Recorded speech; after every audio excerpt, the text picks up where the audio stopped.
Hello everyone. So last जो class हम लोगों ने की थी और एक लास्ट वीडियो हम लोगों ने बनाया था जो कि आरजीपीवी का क्रैश कोर्स जो हमने स्टार्ट किया है उससे रिलेटेड था, जिसमें मैंने आपको एक क्वेश्चन बताया था किस तरीके से 14 मार्क्स में एक बहुत सिंपल सा क्वेश्चन पूछा गया था जो कि यूनिट फर्स्ट से रिलेटेड था, वो हमने डिस्कस किया था। अब आज के लेक्चर में फिर मैं एक आरजीपीवी का पेपर है नवंबर 2023 जो आप अपनी स्क्रीन पे देख सकते हैं। इसमें एक क्वेश्चन पूछा गया है और वो क्वेश्चन पूछा गया है थर्ड का बी वाला पार्ट, थर्ड का ये बी वाला पार्ट, जिसमें आपसे पूछा गया है थर्ड का बी मतलब ये वाला क्वेश्चन है जो कि 9 मार्क्स में पूछा गया है। पूछा गया है design a tension member to carry a factored load of 400 kilonewton connected to the shorter leg back to back length of the member is 3 metre, जो कि टेंशन मेंबर का क्वेश्चन है। तो टेंशन मेंबर अगर लिखा आ रहा है that mean कि ये सेकंड यूनिट से रिलेट कर रहा है, जो कि सेकंड यूनिट का फर्स्ट टॉपिक है, डिजाइन ऑफ टेंशन मेंबर। तो ये क्वेश्चन बिल्कुल सिंपल वे में 9 नंबर में पूछा गया है, 9 मार्क्स में पूछा गया है, बहुत इजी वे में हम इसको कर सकते हैं। तो अब उसी को सॉल्व हम करेंगे कि किस तरीके से हमने इसको देखा हुआ है। तो इसको देखते हैं क्या करना है।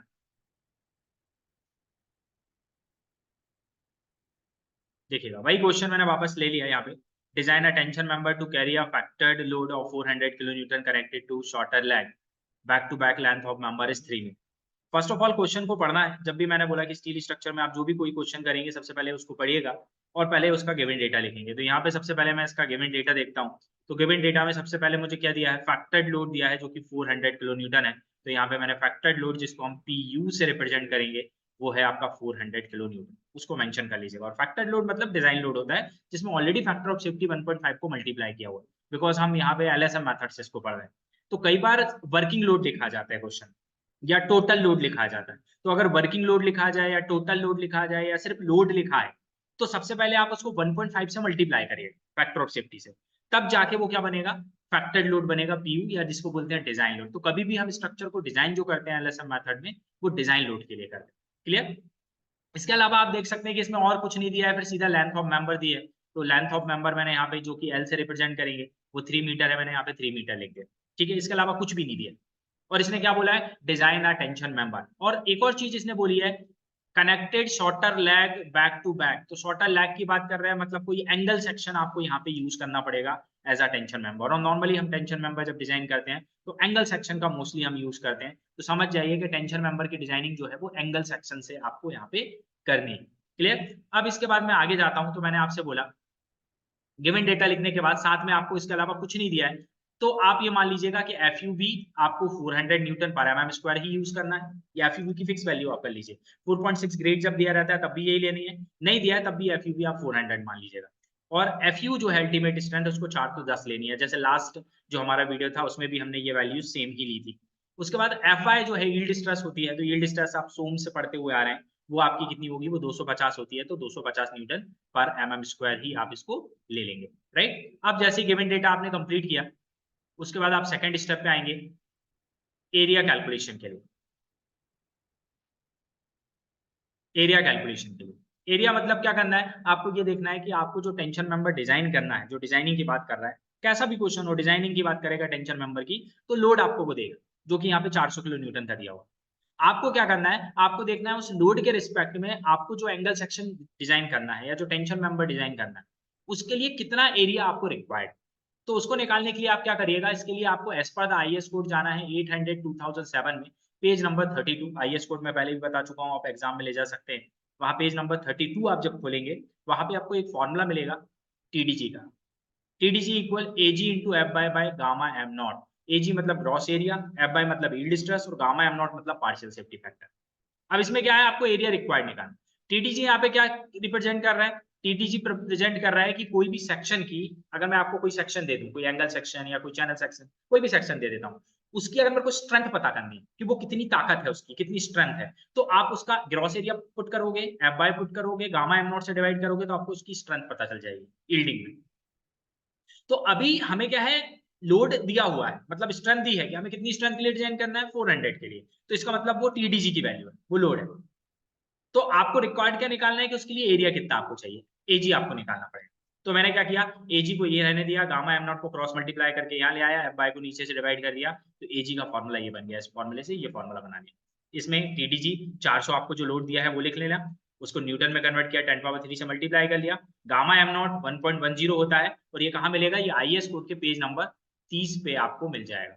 IS कोड 800 2007 खोलेंगे, उसका पेज नंबर 30 खोलेंगे, वहां आपको ये partial safety factor gamma m0 की वैल्यू मिल जाएगी 1.10, राइट। यहाँ से एजी रिक्वायर्ड निकाला जो कि आया 1760 mm², मतलब 1760 mm² की रिक्वायरमेंट है। दैट मीन 400 के लोड को रजिस्ट करना है तो आपको 1760 mm² एरिया वाला कोई भी एंगल सेक्शन यूज करना पड़ेगा, या इससे ज्यादा एरिया वाला। तो इस एरिया को लेके मैं कहा जाऊंगा, अब मैं जाऊंगा स्टील टेबल में। एक स्टील टेबल भी है जो आप अपने एग्जाम में ले जा सकते हैं, ये आपको किसी भी स्टेशनरी पे मिल जाएगी, वहां पे जाके आप खरीदिएगा, 150 रुपए की करीब आती है ये, तो उसको परचेज कर लीजिएगा, और ये भी आप RGPP के एग्जाम में ले जा सकते हैं, ये अलाउड है।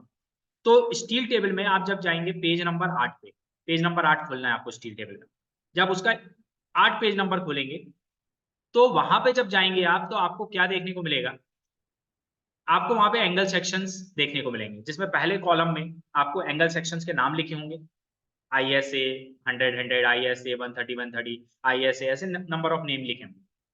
सेकंड वाले कॉलम में उसकी थिकनेस दी होंगी, 8 mm 10 mm 12 mm ऐसे थिकनेस दी होंगी। तीसरा कॉलम जब देखेंगे तो उसमें एरिया लिखा है। तो आपको क्या करना है, आपका जो एरिया रिक्वायर्ड आया है, आपका एरिया रिक्वायर्ड कितना है 1760, आपको दिमाग में 1760 लेना है। आप स्टील टेबल खोले, पेज नंबर 8 पे गए, वहां पे देखना है कि कोई भी एंगल सेक्शन जिसका एरिया 1760 mm² से ज्यादा है, वो एंगल सेक्शन वहां से सेलेक्ट करना है।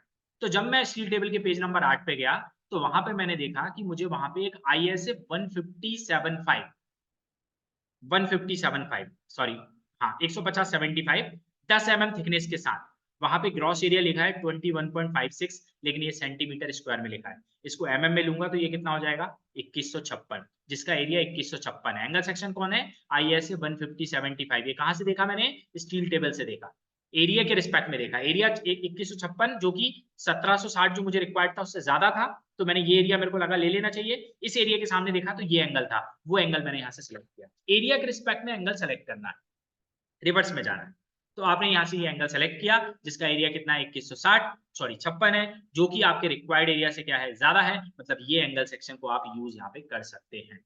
तो मैंने ये एंगल सेलेक्ट कर दिया, कोई जरूरी नहीं आप भी यही करो, आप कोई दूसरा एंगल भी ले सकते हो, बस उसका एरिया आपके रिक्वायर्ड एरिया से ज्यादा होना चाहिए, बस कंडीशन इतनी है।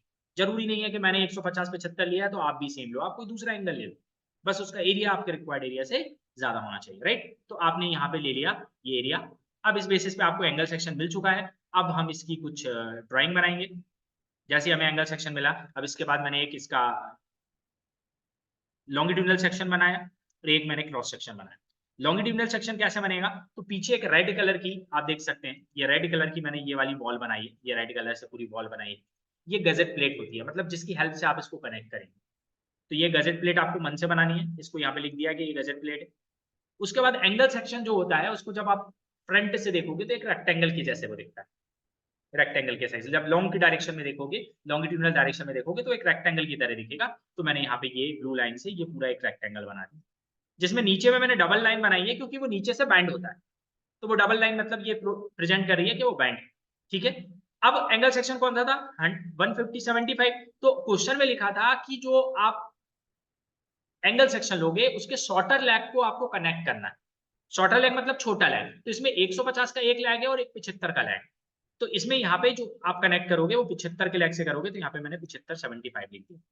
इसी का क्रॉस सेक्शन भी बनाया हुआ है, जब मैं इसको ऐसे की जगह क्रॉस से देखूंगा तो क्रॉस में ये गजट प्लेट मुझे ऐसे थिकनेस के फॉर्म में दिखेगी, और उसके बाद एंगल सेक्शन ये दिखेगा एल की तरह, जिसमें 75 का लैग आपने कनेक्ट कर दिया और 150 का लैग ये वाला आपने बाहर निकाल दिया। 150 मतलब ये पहली वैल्यू, मतलब लंबा वाला ये लैग हो गया, और 75 मतलब ये आपकी हाइट वाला लैग हो गया, इससे आपको कनेक्ट करना, ठीक है। अगर लॉन्ग लैग से बोलता तो 150 को कनेक्ट कर देता, 75 को यहाँ पे आउटस्टैंड कर देता, ठीक, इस तरीके से कनेक्ट करना है। अब इसके बाद क्या करना है, अब इनको सिंपल सी बात है कनेक्ट करना है, तो आपने लाके तो रख दिया, लेकिन कनेक्ट करने के लिए क्या करना पड़ेगा, बोल्ट लगाना पड़ेगा।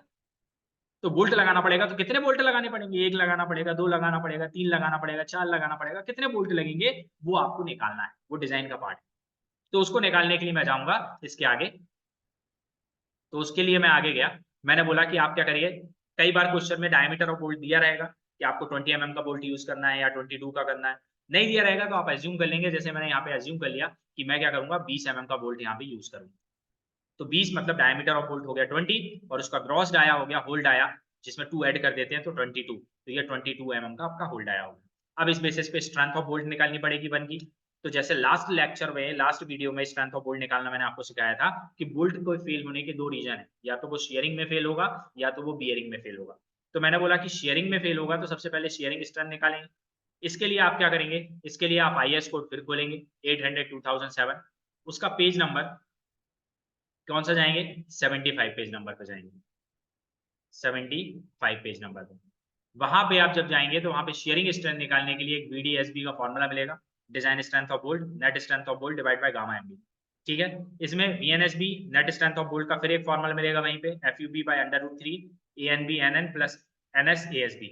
लेकिन मैंने आपको पहले भी बताया है कि ये पूरा टर्म ये किसके बराबर है, ये 0 के बराबर है अगर आपका कनेक्शन कौन सा है, लैप जॉइंट है। तो यहाँ पे आप देखते हो गजट प्लेट, उसके ऊपर से मैं आपका एंगल सेक्शन कनेक्ट कर रहा हूँ, मतलब ये कौन सा हो गया, ओवरलैपिंग हो रही है, मतलब लैप जॉइंट है। लैप जॉइंट में ये पूरा टर्म 0 हो जाएगा, सिर्फ आपको इसकी वैल्यू पुट करनी है। तो FUB मैंने आपको पहले ही बता दिया था 400 है, √3 एज इट इज जाएगा।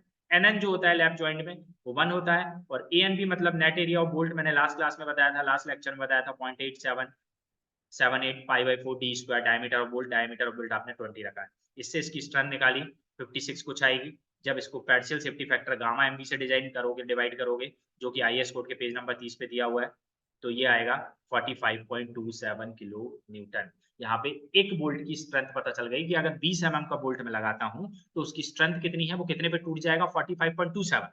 जबकि अब लोड कितना आ रहा है सेक्शन पे, तो सेक्शन पे आपके जो लोड आ रहा है वो लोड कितना आ रहा है, 400 किलो न्यूटन का। आपके सेक्शन पे जो लोड आ रहा है वो कितना लोड आ रहा है, 400 किलो न्यूटन का लोड आ रहा है, राइट। तो इसका मतलब एक बोल्ट स्ट्रेंथ देगा 45.27, आपको कितना रजिस्ट करना है लोड, 400, तो कितने बोल्ट लगाने पड़ेंगे, तो उसके हिसाब से आपको बोल्ट लगाने पड़ेंगे। आपने क्या किया, यहाँ पे 400 को डिवाइड कर दिया एक बोल्ट की स्ट्रेंथ से, तो नंबर ऑफ बोल्ट आ गए 8.83, मतलब 400 के लोड को बियर करने के लिए आपको यहाँ पे 8.83 बोल्ट लगाने पड़ेंगे। तो 8.83 तो लगाओगे नहीं, राउंड फिगर में कितने लगाओगे, 9 बोल्ट आपको लगाने पड़ेंगे। अब एक और बात ध्यान से यहाँ पे सुनिएगा, यहाँ पे मैंने शेयरिंग में स्ट्रेंथ तो निकाली बोल्ट की, बट मैंने यहाँ पे बियरिंग में स्ट्रेंथ नहीं निकाली, सिर्फ लिख दिया IS code 800 page number 75, bearing का फॉर्मूला भी लिख दिया, बियरिंग की ये कंडीशन भी लिख दी। आपके पास टाइम है तो आप निकाल सकते हो सेम तरीके से। 2.5 kb की वैल्यू कैसे निकालनी है, लास्ट लेक्चर में दिया हुआ है ना, डी कैसे है, टी क्या है, FU क्या है, सब पता है, आप निकाल सकते हो। लेकिन न्यूमेरिकल में बियरिंग में स्ट्रेंथ हमेशा ज्यादा ही आती है, तो स्ट्रेंथ ऑफ बोल्ट बेसिकली आपकी शेयरिंग वाली मिलेगी। प्लस मैंने यहाँ पे निकाली इसलिए नहीं क्योंकि ये क्वेश्चन पूछा गया है 9 नंबर में, अगर ये 14 नंबर में पूछता तो मैं इसके आगे का भी कैलकुलेशन पूरा करता। तो 9 नंबर में है तो मेरे को शॉर्ट में करना है, क्योंकि 9 नंबर मिलेंगे तो मैं इसमें 1 घंटा नहीं दे सकता, 45 मिनट नहीं दे सकता, मैं कितना दूंगा, सिर्फ 20 से 25 मिनट दूंगा, क्योंकि सिर्फ 9 नंबर मिल रहा है। तो मेरे को बीच में कुछ कुछ चीजें स्किप करनी पड़ेंगी। तो मैंने यहाँ पे बियरिंग की स्ट्रेंथ का फॉर्मूला तो लिखा लेकिन स्किप कर दिया, क्योंकि मुझे पता है कि बियरिंग की स्ट्रेंथ ज्यादा ही आएगी, आखिर में मेरे को स्ट्रेंथ ऑफ बोल्ट क्या मिलेगी, 45 ही मिलेगी। तो इससे अच्छा पहले ही मैंने उसको 45 लेके उससे नंबर ऑफ बोल्ट लगाए, नंबर ऑफ बोल्ट निकाले 9, और 9 बोल्ट निकालने के बाद मैंने क्या किया, यहाँ पर प्रोवाइड कर दिया, देखिए 1 2 3 4 5 6 7 8 9, ये 9 बोल्ट इस तरीके से लग जाएंगे। क्रॉस सेक्शन में आप देखोगे तो क्रॉस सेक्शन में आपको सिर्फ इस तरीके से ये 1 बोल्ट दिखेगा, ऐसे आप चाहें तो इसके ऊपर ऐसे बना दीजिएगा, ये 1 बोल्ट दिखेगा। बाकी फ्रेंड से आपको कितने लगेंगे, 9 बोल्ट लगेंगे। इसके बाद आप जैसे यहाँ से ये जो होती है, यहाँ से ये डिस्टेंस, ये इतनी डिस्टेंस जो होती है, ये एज डिस्टेंस होती है स्मॉल ई कैसे निकालते हैं वो मैंने आपको पहले से बता रखा है, 1.7 इंटू डी से निकाल सकते हो, 1.5 इंटू डी नॉट से निकाल सकते हो। ये 2 बोल्ट के बीच की डिस्टेंस होती है, यहाँ से ये पूरी पिच डिस्टेंस होती है, ये पूरी पिच होती है, तो पिच निकाल सकते हो 2.5 इंटू डी से, तो वो भी आप निकाल के चाहो तो यहाँ पे मेंशन कर सकते हो। तो ये सब और आप चाहें तो आपके पास टाइम है तो आप मेंशन यहाँ पे कर सकते हैं, राइट। अब इसके बाद मैं आगे जाता हूँ, तो मैंने यहाँ पे एक और चीज लिखी हुई है, check for angle section strength. अगर ये क्वेश्चन 14 नंबर का होता तो मैं बेरिंग स्ट्रेंथ ऑफ बोल्ट भी निकालता, जो कि वैसे ही निकलती जैसे मैंने लास्ट वीडियो में निकाली थी। प्लस मेरे को चेक भी लगाना पड़ता है एंगल सेक्शन की स्ट्रेंथ के लिए, जिसमें मैं एक यील्डिंग का चेक लगाता, फिर दूसरा मैं रप्चर का चेक लगाता, और तीसरा मैं ये ब्लॉक शेयर वाला चेक लगाता, जिसमें ये, और तीनों में से जो छोटी वैल्यू आती है उसको कंपेयर करता तीनों वैल्यू से कि 400 के लोड से वो वैल्यू क्या होनी चाहिए, ज्यादा होनी चाहिए, वो चेक लगता। लेकिन कब लगता, अगर 14 नंबर में क्वेश्चन, बट यहाँ पे कितना है, 9 नंबर में, तो मैं इतना सब नहीं करूंगा, सिर्फ इसको लिख के और छोड़ दूंगा। ठीक है, तो नॉर्मली आपको इतना क्वेश्चन करना है, अगर 9 नंबर में पूछा जाए, इससे ज्यादा नहीं करना है, एक्स्ट्रा टाइम हमको नहीं देना है, जितना मार्क्स हमें मिलेंगे हम उतना ही उसको आंसर देंगे, तभी जाके 3 घंटे में हम 5 क्वेश्चन अटेम्प्ट कर सकते हैं, अदरवाइज हम क्वेश्चन अटेम्प्ट नहीं कर पाएंगे, बिकॉज बहुत लेंथी पेपर होता है STD स्ट्रक्चर। ठीक है, सो ये लेक्चर आपका जो है 9 मार्क्स में क्वेश्चन पूछा था, 2023 का क्वेश्चन है नवंबर का, ये मैंने आपको बताया। अगर आपको सबको अच्छे से समझ में आता है तो अपने दोस्तों को भी शेयर करिए और चैनल को भी सब्सक्राइब करिए, क्योंकि अगर आप सब्सक्राइब करेंगे तो हमें भी मोटिवेशन मिलेगा, तो हम भी और वीडियो आप लोगों को प्रोवाइड कर पाएंगे, right. So please subscribe the channel and like, और जो भी कमेंट करने हैं वो चैनल पे करिए प्लीज। अगर आपको लगता है कि और मोर वीडियो आपको रिक्वायर्ड है या किसी पर्टिकुलर टॉपिक से रिक्वायर्ड है, तो वो भी आप उस चैनल पे जाके और वहां पे आप जो है वहां पे आप क्वेश्चन डाउट आपके डाल सकते हैं। Thank you.